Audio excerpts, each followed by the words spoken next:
but we're rolling. So first, I got the plush layout. I love the layout. Yeah. We're nice and comfy, cozy here. But I hear that your show deals with a lot of style, so I'm not surprised that y'all have the most stylish layout. Yeah. My first question is, I hear you guys go through Atlanta, and I'm not sure if you guys are from Atlanta at all, but how was that experience for you, like doing it up in the A-town, and what was like some of the things that you took away from Atlanta? You know, one of the things I took away is I've had businesses in Atlanta before, so I spent a lot of time there, and I actually love the city. You know, a lot of people, out here in LA or in New York might think that Atlanta's kind of backwards, but it really isn't. You know, there's a lot of loving, accepting people there. It has a ton of culture that you would not expect, amazing museums. You know, so what I took is don't judge a book by its location. Accept everything and you'll learn things that you didn't know you'd learn. Mm-hmm.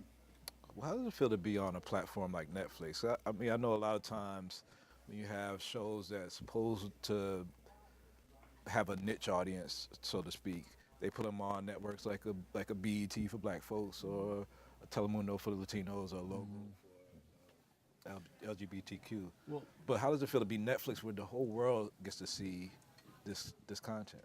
it's a global platform, right? So it's interesting, really, actually, to see, for me at least, the reaction that we get from different countries for specific episodes of the show.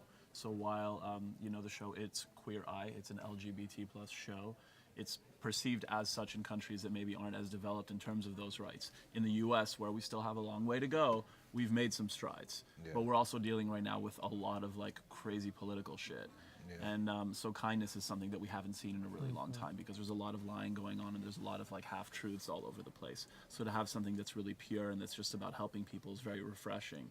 So it's quite the trip. To that point too, I think it would be a misconception to say that Queer Eye is a niche show for a niche audience, because it's not about LGBTQ reaching out to heterosexuals. It's about human connection and what it is to be connected and what it is to communicate and what it is to come together. Yeah. So it's really a human story. It's not a story about LGBTQ stuff. It's not about five gay guys, it's just about five guys. Yeah, and it's not just the visual, because a lot of people say, oh, this is only about making over. We have some very culturally relevant conversations that I think are really important, which are what is making people laugh and cry.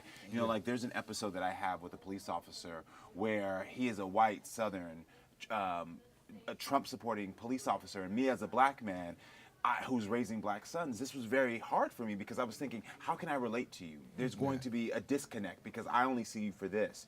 And we have a conversation where we talk about Black Lives Matters and police brutality in this country, and it opens up people's eyes. I get messages from around the country from people who said, oh my gosh, I never knew what it was like for a person of color or for LGBT people, but now I can see our similarities instead of seeing just the differences. Yeah, and thanks for correcting my language on that. I'm sensitive to it too. Like Black Panther is supposed to be a niche audience, but it's global, and I understand that. It's a global. I didn't mean to. No, it was like perfect. I just, I think a lot of people when they see the title Queer Eye, they think like, oh, it's a gay show, and it is a show. It's a show about connection more than anything else. Yeah.